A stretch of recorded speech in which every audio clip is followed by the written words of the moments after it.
নমস্কার, আমি অভিষেক রায় বলছি কোচবিহার থেকে। আমি বিএসসিসিআই এর 8 ব্যাচের স্টুডেন্ট। আমি এখান থেকে নেট সেট পাস করেছি। নেট সেটের জন্য কোচিং নিতাম এবং এখান থেকে পড়াশোনা করেই পাস করেছি। আমি 2014 সালে মাস্টার ডিগ্রি কমপ্লিট করি। তারপর বিএড করেছি। করার পাশাপাশি বিএড এর পাশাপাশি আমি নেটের জন্য পড়াশোনা শুরু করি। কিন্তু বিভিন্ন মানে পরিবারের পারিবারিক সমস্যার জন্য আমি আমার পড়াশোনা কন্টিনিউ করতে পারিনি। পরে পড়াশোনা থেকে আমি ডিটাচ হয়ে যাই, পড়াশোনা বাদ দিয়ে দিতে হয় আমাকে। একদম শেষে মোটামুটি 2019 সাল 20 সালে এসে আমি আবার নতুন করে পড়াশোনা শুরু করি। তো আবার নেটের স্বপ্ন দেখি। তো এই মুহূর্তে এসে আমি পরীক্ষাও দিয়েছি নেট দুই একবার নিজে নিজে পড়াশোনা করে, কিন্তু আমার নেট হয়নি। আমি খুব ব্যর্থতাই পেয়েছি বারবার। তো তখন বিভিন্ন মানুষের কাছে জানতে পারি যে অনলাইনে বিভিন্ন সংস্থা আমাদেরকে নেটের কোচিং দেয়। আহ, আমি তার জন্য অনলাইনে খোঁজ করতে করতে আমি বিএসএসআই এর খবর পাই, বিএসএসআই এর সাথে যোগাযোগ করি, করে বিএসএসআই ভর্তি হই। এবং সেখান থেকে কোচিং নেওয়া শুরু করি। প্রথম দিকটাতে আমি বিএসএসআই এর কাছে খুবই উপকৃত এই জন্যই যে আমি যখন প্রথম ভর্তির জন্য যোগাযোগ করি, তখন একদম নেট পরীক্ষা সামনে ছিল। তার জন্য আমাদের ওখানকার বিভিন্ন ম্যাডামরা আমাদেরকে বলেন যে আপনি ভর্তি হচ্ছেন, আপনি তাহলে এক কাজ করুন, আমাদের কিছু ফ্রি ক্লাস হয় এবং কিছু স্ট্র্যাটেজিক ক্লাস হয় ইউটিউবে, আপনি ওগুলা দেখুন। ওগুলো দেখে যদি আপনার ভালো লাগে তবেই আপনি ভর্তি হবেন। আমি যথারীতি সেই সব ক্লাসগুলোকে ফলো করি, ফলো করে পরীক্ষা দেই। তো মোটামুটি পরীক্ষা ভালো হয়েছিল এবং কিন্তু আর আসল যেটা বিষয় বিএসএসআই যে পড়ানোর স্টাইলটা, সেটা আমার খুব ভালো লেগে যায়। তারপর 2021 সালের একদম শুরুতে আমি বিএসএসআই এর পেইড ব্যাচে ভর্তি হই এবং সেখানে কোচিং নেওয়া শুরু করি। যে টানা 1 বছর পড়ার পর আমি 21-এর যে ডিসেম্বরে পরীক্ষাটা হয় সেই পরীক্ষাটা দিই এবং খুব কম নাম্বারের জন্যই আমি পাস করতে পারিনি, ফেলিয়ার হই। কিন্তু আমি আশাহত হইনি। স্যার আমাদের যে কর্ণধার বিএসএসআই এর অমিত স্যার, উনি আমাদেরকে বারবার করে সাহস দিয়েছেন এবং বিভিন্ন টিপস দিয়েছেন কি করে পড়াশোনা করতে হবে।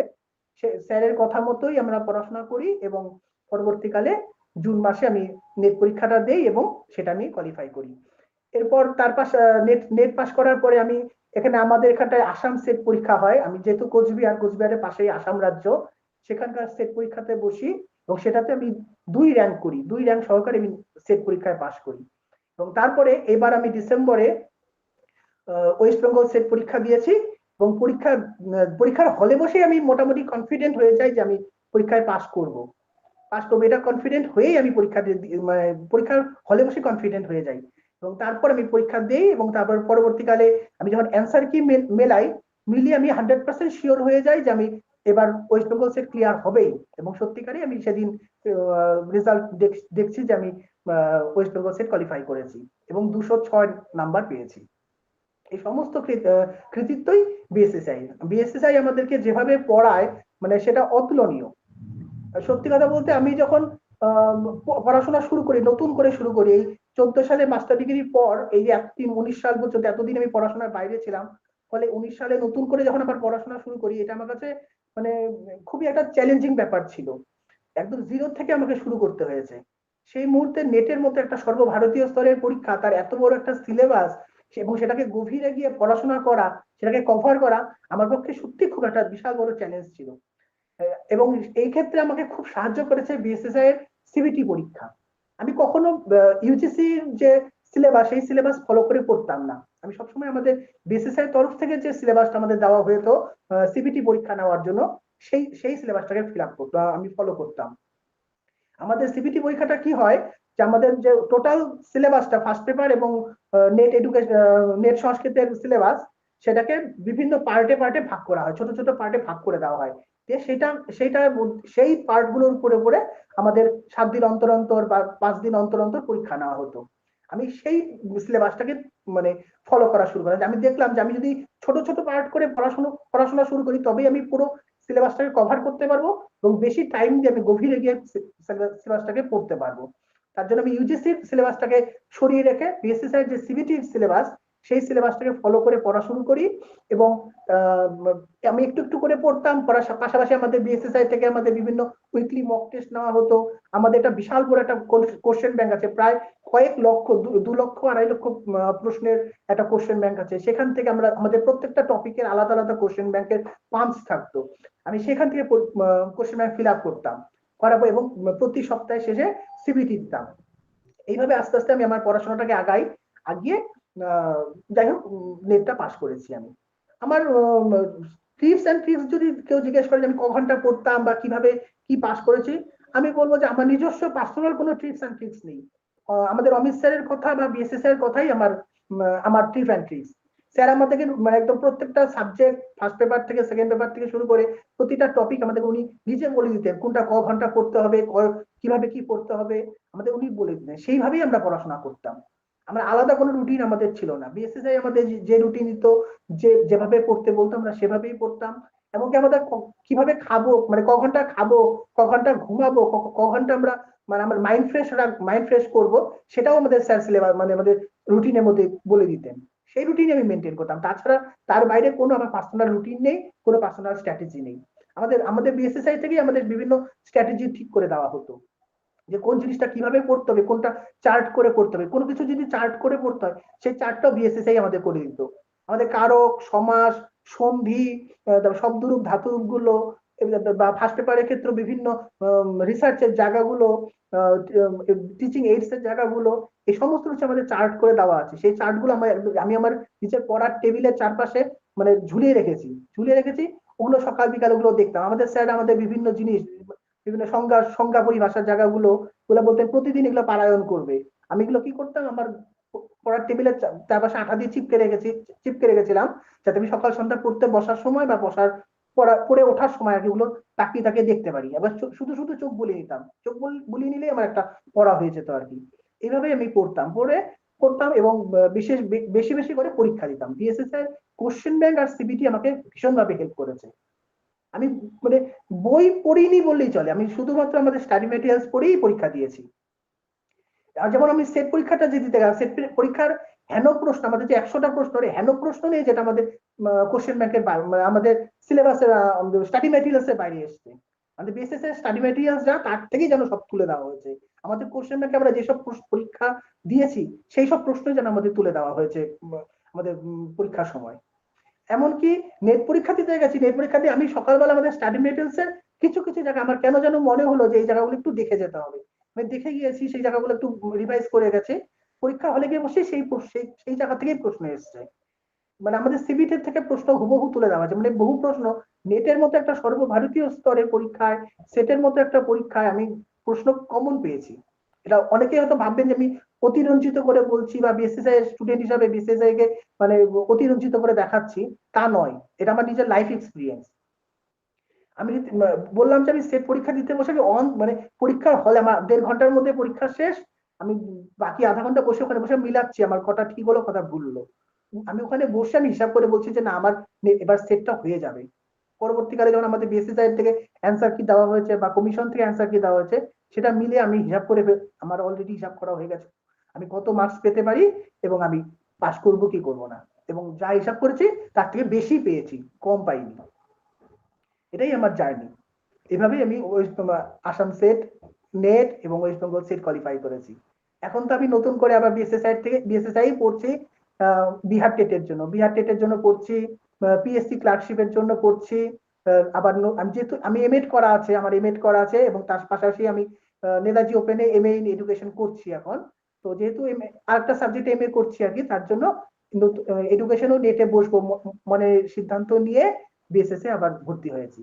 মানে বিএসএস এর কাছে পড়ে আমার এতটাই ভালো লেগেছে, আমি বিএসএস থেকে আমি ছাড়তে পারছি না। বিএসএস আমাকে যদি ছাড়তে চায় যে তোমার নেট হয়ে গেছে, সেট হয়ে গেছে, এবার আর তোমার দরকার নেই, তুমি ভাই তোমার নিজের রাস্তা দেখো, তো আমি তাকে ছাড়তে পারছি না।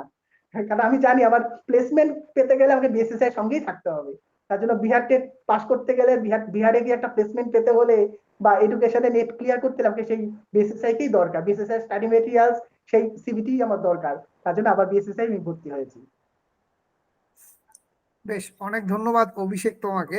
আচ্ছা, একটা ছোট্ট কথা তোমায় জিজ্ঞাসা করি, যে এই যে বহুদিনের আগে 2014-তে এমএ পাশ করা, তারপর একটা বহু বড় গ্যাপ, বারবার ফেলিওর হওয়া, তারপর বিএসএসসিআই ভর্তি হওয়ার পর একের পর এক সাফল্য, সেই জুনে হ্যাঁ প্রথম সাফল্য আসলো, তারপর থেকে আশা করি আর ফিরে তাকাতে হয়নি, যে কটা পরীক্ষায় বসেছো প্রত্যেকটাতে হ্যাঁ সফল।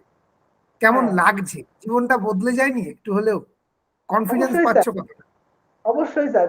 যে সময় আমি পড়াশোনাতে একদম ডিটাচ হয়ে গেছিলাম 14 মাস্টার ডিগ্রির পরে আর কি, আস্তে আস্তে আমি বিভিন্ন পারিবারিক সমস্যার জন্য বাড়িতে পড়াশোনায় ডিটাচ হয়ে যাই। এই নামকামাস্তে আমার ভর্তি ছিলাম, আমি বিএড করেছি ওই ওই সময়। আমি ডিটাচ বলা ভুল, আমি বিএড করেছি, এমএড করেছি, কিন্তু সবাই জানে পশ্চিমবঙ্গে বিএড কিভাবে হয়, কতটুকু আর পড়াশোনা তার জন্য করতে হয়।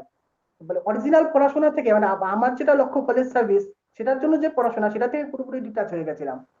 পরবর্তীতে আমি আস্তে আস্তে একটা মানে নিরাশার জগতে, একটা মানে ডিপ্রেশনে চলে গিয়েছিলাম, যে আমার দ্বারা কিছু হবে না, আমি কিছু করবো না, হ্যাঁ আমি কিছু পারবো না, আমার দ্বারা চাকরি বাকরি হবে না, এরকম এরকম একটা মনে হতো। পরে আস্তে আস্তে যখন আমি সেই ব্যাপারটাকে ওভারকাম করি এবং আবার নতুন করে পড়াশোনা শুরু করি, করে বিএসএসআই ভর্তি হই, প্রথম প্রথম দিকে যখন ক্লাসগুলো শুনতাম, আমার সব মাথার উপর দিয়ে চলে যেত, কি বলছে এরা, এটা কিন্তু কোনোদিন আমি শুনিনি। হ্যাঁ, কোনোদিন শুনি। ফিলোসফি ক্লাস যখন আমাদের তো সাংখ্যকারিকা পড়ানো হতো বা যোগ দর্শন পড়ানো, আমি কিছুই বুঝতে পারতাম না, এগুলো কি, এগুলো কোথা থেকে পায় এরা, কই সিলেবাসে তো এগুলো কিছু লেখা নেই। তো মাস্টার ডিগ্রি করেছি, গ্রাজুয়েশন করছি, তখন তো এসব ছিল না, তখন তো আমাদের কলেজে গুলো পড়ানো হতো না, কোথা থেকে পায়। হ্যাঁ, তাই ভাবতাম। আমি বহুবার স্যার আপনাকে প্রশ্ন করেছি, স্যার ফিলোসফি ফিলোসফি ছাড়া কি স্যার নেট পাস করা যাবে, স্যার ম্যাথ ছাড়া কি নেট পাস করা যাবে, ম্যাথের ম্যাথ থেকে কটা প্রশ্ন স্যার আসবে, আমি যদি ওই কটা প্রশ্ন না করি তাহলে কি পারবো না। এরকম এরকম আপনাকে অনেক প্রশ্ন করেছি। পরে আস্তে আস্তে পড়তে পড়তে, বিভিন্ন আপনাদের কথা মতো চলতে চলতে, আপনাদের স্টাডি ম্যাটেরিয়ালস পড়ে, বই পড়ে, আস্তে আস্তে আমি ব্যাপার জায়গাগুলোকে ওভারকাম করি। আমার যে দুর্বলতার জায়গাগুলো বা আমি যে জায়গাগুলো পারতাম না, বুঝতাম না, সেই জায়গাগুলো আমি ওভারকাম করি করি এবং পরীক্ষা দিই। পরীক্ষা দিতে আস্তে আস্তে আমি সত্যি সফল হই। সাফল্য পাওয়ার পরে কি মানে পরিবর্তন বলতে, যেটা একটা সময় যারা আমাকে পাত্তা দিত না, তাকে একটা নাথিং বাট একটা কিছু মনে করতো, একটা এলেবেলে ছেলে, তারা কিছু হবে না, ওই তো সারাদিন ঘরের মধ্যে বসে থাকে আর পিছিয়ে পড়ে, এরকম ভাবতো। আজকে তারা যেচে যেচে আমাকে ফোন করছে, তার রাস্তাঘাটে হাঁটতে গেলে তারা যেচে যেচে কথা জিজ্ঞেস করছে, তুমি তুমি নেট পাস করেছো, কি করে পাস করলে, কোথায় পড়তে, কি বই পড়তে, এইসব তারা জিজ্ঞেস করছে। তারা আমার কাছে সাজেশন চাইছে, তারা জিজ্ঞেস করছে, আমি তো নেটটা দিতে চাই, কোথায় পড়বো গো, কার কাছে পড়লে ভালো হয়, তোমার তোমার বইপত্রগুলো আমাকে একটু দাও। হ্যাঁ, এরকম স্যার এইটা আসছে, মানে যারা একটা সময় আমাকে মানুষ বলে গণ্য করতো না, তারা আমাকে যেচে কথা বলছে, এটা একটা বিশাল বড় আমার কাছে সাকসেস। আচ্ছা, নেট পাস যেদিন করলাম সেদিন তো সারা রাত্রি ঘুমোতে পারিনি, শুধু ফোন, শুধু কংগ্রাচুলেশন, সবার শুধু কংগ্রাচুলেশনের ফোন আর মেসেজ, অ্যান্সার দিতে দিতেই দিন রাত পার হয়ে গেছে। আমার বেশ। পরিবারের আচ্ছা, ওই যে বিএসএসসিআই অ্যাপ, আজকে তুমি সুদূর কোচবিহারে বসে আছো, তো হ্যাঁ, সেখানে দাঁড়িয়ে এই কলকাতা থেকে পড়ানো হচ্ছে, বেলুড় মঠ থেকে পড়ানো হচ্ছে, তো কোথাও গিয়ে মনে হয়নি যে এত দূর থেকে আদৌ কিছু হবে কিনা, আদৌ তোমার কোনো অসুবিধা হয়নি এই যে এতদিন 2020-21 সাল থেকে বিএসএসসিআই এর সঙ্গে থেকে? না একটু স্যার, জানাও আমার তো।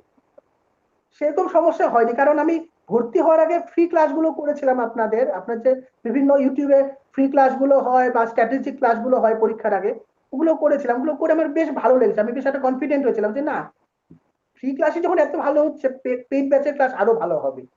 ওটা একটা আমার একটা মানে ভরসা হয়েছিল আপনাদের উপরে। তারপরে আমি ভর্তিটা হই, এবং ভর্তি হওয়ার পরে যখন আমরা ক্লাস করতাম আর কি, আমার মনে হতো না কখনো যে আমি এতটা দূরে, প্রায় কলকাতা বেলুর থেকে কোচবিহারের দূরত্ব প্রায় 700 থেকে 750 কিলোমিটার। এই 750 কিলোমিটার দূরে বসে আমি ক্লাস করছি, আর আমার স্যার 750 কিলোমিটার দূরে বসে আমাকে পড়াচ্ছে, এটা কখনোই মনে হতো না। মানে রীতিমতো আমরা ক্লাসে হই হাল্লা করতাম, প্রয়োজন আমাদের স্যার আমাদের বকতেন, মানে আবার আবার কখনো মানে যখন আমার অ্যান্সার দিতাম বা ভালো কিছু বলতাম, তখন সাবাসও করতেন। মানে আমাদেরকে একদম। মানে কোনোদিনই মানে কোনোদিন ছিলেন না। প্রযুক্তি প্রযুক্তি আমাদেরকে একদম পুরো মানে দূরত্বটাকে ঘুচিয়ে দিয়েছে। আর যদি আচ্ছা, কারোর ইচ্ছে থাকে পড়ার, তাহলে সে ওভারকাম করতে পারবে। আশা করি অবশ্যই। অভিষেকের গল্প আমাদেরকে সেটাই শেখালো। অনেক অনেক ধন্যবাদ অভিষেক, দেখা হবে খুব শিগগিরই বিএসএসসিআই তে। ভালো থেকো, আগামী জীবনের জন্য অনেক অনেক শুভেচ্ছা। আশা করি নেট এডুকেশনটাও তুমি সফল হবে, এবং আবারও এরকম একটা জার্নির গল্প নিয়ে আমরা আসতে পারবো। Thank you Abhishek. Thank you sir.